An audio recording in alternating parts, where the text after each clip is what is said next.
Egypt में British involvement बहुत पहले से शुरू हो गया था, कंट्रोल से पहले ही।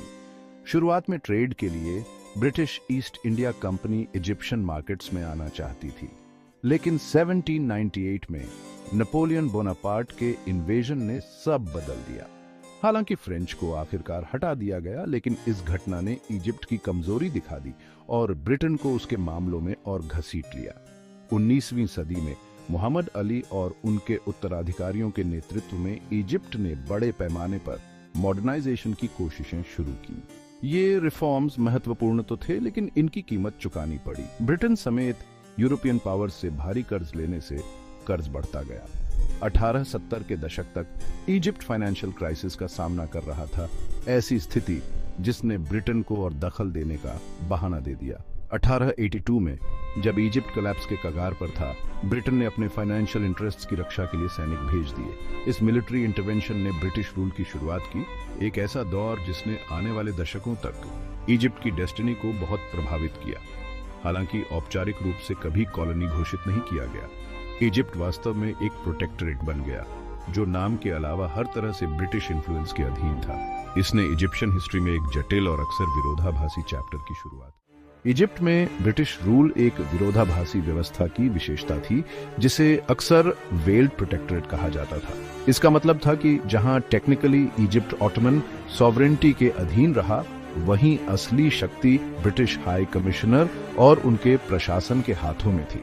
केडिव के नेतृत्व वाली इजिप्शियन गवर्नमेंट काम करती रही, लेकिन उसकी ऑटोनॉमी गंभीर रूप से कम हो गई थी। मुख्य सरकारी मंत्रालयों, खासकर फाइनेंस और मिलिट्री की देखरेख करने वालों में ब्रिटिश एडवाइजर्स को रखा गया था, जिनका पॉलिसी डिसीजंस पर बहुत प्रभाव था। इजिप्शियन आर्मी, जो कभी मोहम्मद अली के अधीन एक दुर्जय बल थी, का ब्रिटिश सुपरविजन में पुनर्गठन किया गया। इसकी प्राइमरी रोल को घटाकर इंटरनल ऑर्डर बनाए रखना कर दिया गया। इससे ब्रिटिश कंट्रोल सुनिश्चित हुआ और उनके अथॉरिटी को किसी भी चुनौती का खतरा कम से कम हो गया। इस सिस्टम ने ब्रिटेन को डायरेक्टली कॉलोनियल रूल से जुड़े प्रशासनिक बोझ और इंटरनेशनल स्क्रूटनी से बचे हुए इनडायरेक्टली नियंत्रण करने की अनुमति दी। हालांकि इसने इजिप्शियंस के बीच आक्रोश की भावना भी पैदा की, जो फॉरेन डोमिनेशन के अधीन थे। इजिप्शियन सॉवरेनिटी का दिखावा ब्रिटिश पावर की हकीकत को छुपा नहीं सका। इसने नेशनलिस्ट सेंटिमेंट्स को हवा दी और भविष्य के रेजिस्टेंस मूवमेंट्स की नींव रखी। ब्रिटिश रूल ने इजिप्ट में सिग्निफिकेंट इकोनॉमिक ट्रांसफॉर्मेशंस लाए। ध्यान बड़े पैमाने पर एग्रीकल्चरल प्रोडक्शन पर केंद्रित हो गया, खासकर कॉटन पर, जो ब्रिटिश टेक्सटाइल मिल्स द्वारा हाई डिमांड में आने वाला एक आकर्षक नकदी फसल था। 1869 में सुएज कैनाल का निर्माण, जो एक अभूतपूर्व इंजीनियरिंग उपलब्धि थी, ने इजिप्ट को ग्लोबल इकोनॉमी में और एकीकृत कर दिया। लेकिन मुख्य रूप से कच्चे माल के आपूर्तिकर्ता और ब्रिटिश ट्रेड के लिए ट्रांजिट रूट के रूप में। जहां इन डेवलपमेंट्स ने कुछ सेक्टर्स को आधुनिक बनाया और रेवेन्यू जनरेट किया, वहीं इनके डेट्रीमेंटल इफेक्ट्स भी पड़े। कॉटन की खेती पर जोर देने से अन्य एसेंशियल क्रॉप्स की उपेक्षा हुई, जिससे इजिप्ट इंपोर्टेड फूड पर निर्भर होता गया। इससे कमजोरियां पैदा हुई, जैसा कि वर्ल्ड वॉर 1 के दौरान देखा गया, जब भोजन की कमी के कारण व्यापक हार्डशिप का सामना करना पड़ा। इसके अलावा इस इकोनॉमिक एक्सपेंशन से होने वाला मुनाफा बड़े पैमाने पर इजिप्ट से बाहर चला गया, जिससे लोकल पॉपुलेशन को लाभान्वित करने के बजाय ब्रिटिश इन्वेस्टर्स और कंपनीज समृद्ध हुए। यह इकोनॉमिक एक्सप्लॉयटेशन पॉलिटिकल ऑटोनॉमी के नुकसान के साथ आक्रोश को हवा देता है और ब्रिटिश रूल को समाप्त करने के लिए बढ़ते नेशनलिस्ट मूवमेंट में योगदान देता है। ब्रिटिश रूल का इजिप्शियन सोसाइटी पर गहरा प्रभाव पड़ा, जिससे सिग्निफिकेंट सोशल चेंजेस आए। वेस्टर्न एजुकेशन सिस्टम्स की शुरुआत, हालांकि स्कोप में सीमित, ने एक नए शिक्षित एलीट को जन्म दिया, जो लिबरल आइडियाज और डेमोक्रेटिक प्रिंसिपल्स के संपर्क में आया। इस नई पीढ़ी ने बर्जनिंग नेशनलिस्ट मूवमेंट में महत्वपूर्ण भूमिका निभाई, जिसने इजिप्शियन सोसाइटी के भीतर ब्रिटिश डोमिनेंस और ट्रेडिशनल पावर स्ट्रक्चर्स दोनों को चुनौती दी।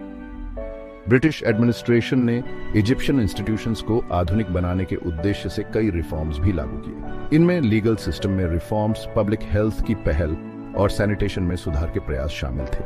जहां इनमें से कुछ मेजर्स से इंप्रूवमेंट्स तो हुई, लेकिन उन्हें अक्सर मौजूदा सोशल स्ट्रक्चर्स और कल्चरल सेंसिटिविटीज को ध्यान में रखे बिना लागू किया गया। यूरोपियनाइज्ड एलीट और इजिप्शियंस के विशाल बहुमत के बीच बढ़ती असमानताएं जो गरीबी में डूबे हुए थे, सोशल टेंशन्स को और बढ़ा देती है। इस अवधि में एक नई सोशल कॉन्शियसनेस का उदय हुआ, क्योंकि जीवन के विभिन्न क्षेत्रों के इजिप्शियंस ने मौजूदा व्यवस्था पर सवाल उठाना शुरू कर दिया और अधिक से अधिक पॉलिटिकल और इकोनॉमिक राइट्स की मांग की।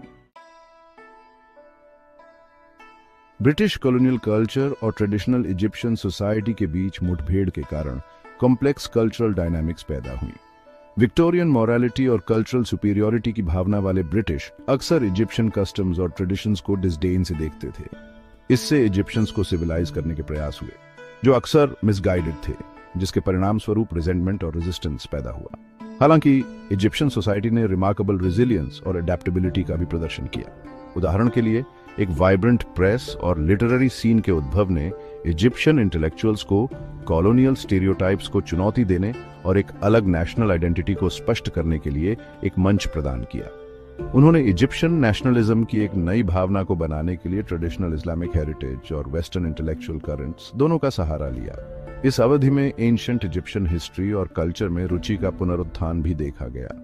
आर्कियोलॉजिकल डिस्कवरीज जो एंशिएंट इजिप्ट के साथ वेस्टर्न मोह से प्रेरित थे, ने विरोधाभासी रूप से इजिप्शियंस के बीच नेशनल प्राइड की एक नई भावना में योगदान दिया। उन्होंने अपने प्री इस्लामिक अतीत को पुनः प्राप्त करना शुरू कर दिया, अपने पूर्वजों की उपलब्धियों को कॉलोनियल रूल के खिलाफ अपने संघर्ष में प्रेरणा स्रोत के रूप में मनाया। सेक्शन 6 इंफ्रास्ट्रक्चर डेवलपमेंट, अ double edged sword. British rule ने इजिप्ट में सिग्निफिकेंट इंफ्रास्ट्रक्चरल डेवलपमेंट किया, जिससे देश के ट्रांसपोर्टेशन, कम्युनिकेशन और इरिगेशन नेटवर्क्स बदल गए।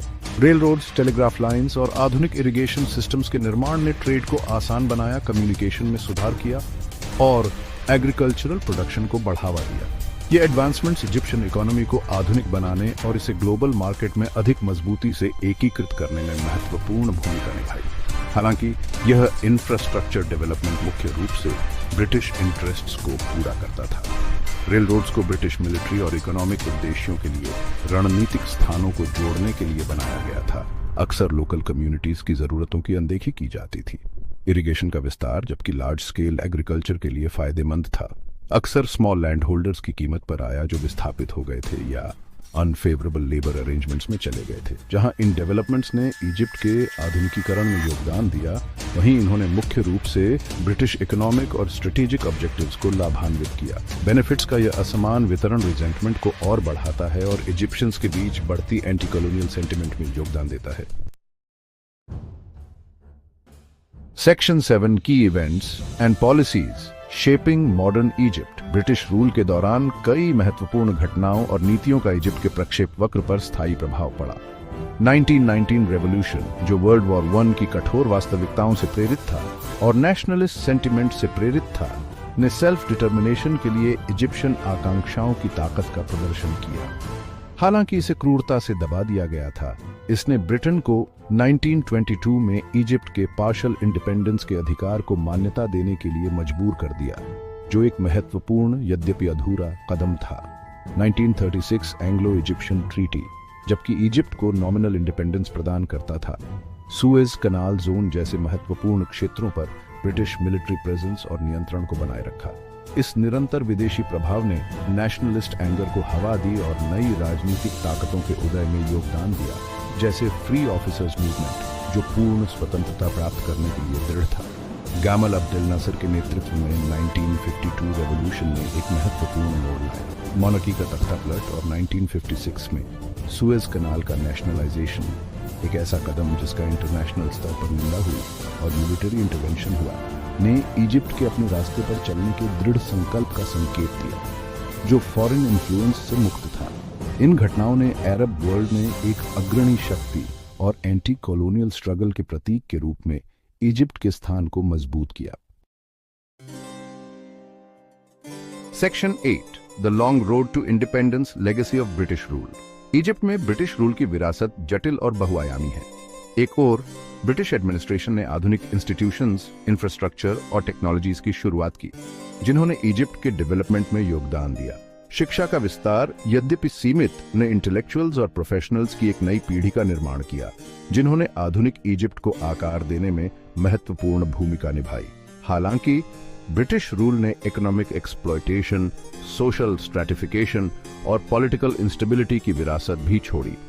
कॉटन जैसी कैश क्रॉप्स पर ध्यान केंद्रित करने से एक असंतुलित अर्थव्यवस्था का निर्माण हुआ जो एक्सटर्नल मार्केट्स पर निर्भर थी। वेल्थ और पावर के असमान वितरण ने सोशल टेंशन्स को हवा दी और स्वतंत्रता के बाद ऑथोरिटेरियन रिजिम्स के उदय में योगदान दिया। इसके अलावा स्वतंत्रता के लिए लंबे संघर्ष ने इजिप्ट के पॉलिटिकल कल्चर पर अपनी छाप छोड़ी। कॉलोनियलिज्म के अनुभव ने फॉरेन इंटरफेरेंस के डीप सीटेड सस्पिशन और सेंट्रलाइज्ड ऑथोरिटेरियन रूल की प्रवृत्ति को बढ़ावा दिया। इस अवधि की विरासत आज भी इजिप्ट के पॉलिटिकल और इकोनॉमिक लैंडस्केप को आकार दे रही है। Section 9, conclusion, a complex legacy. Egypt में ब्रिटिश रूल गहन परिवर्तन का काल था, जिसने देश के पॉलिटिकल, इकोनॉमिक, सोशल और कल्चरल लैंडस्केप पर एक अमिट छाप छोड़ी। जहां इसने इंफ्रास्ट्रक्चर और मॉडर्नाइजेशन में कुछ प्रगति की, वहीं ये अक्सर इजिप्शियन ऑटोनॉमी की कीमत पर आई और लोकल पॉपुलेशन की तुलना में ब्रिटिश इंटरेस्ट को अधिक लाभान्वित किया। ब्रिटिश रूल की विरासत प्रोग्रेस और एक्सप्लॉयटेशन, मॉडर्नाइजेशन और रिजेंटमेंट के धागों से बुनी गई एक जटिल टेपेस्ट्री है। इसने एक आधुनिक इजिप्शियन राज्य की नींव रखी, लेकिन भविष्य की चुनौतियों के बीज भी बोए। इस जटिल विरासत को समझना इजिप्ट के आधुनिक प्रक्षेप वक्र और वास्तविक स्वतंत्रता और सेल्फ डिटर्मिनेशन के लिए उसके चल रहे संघर्ष को समझने के लिए महत्वपूर्ण है।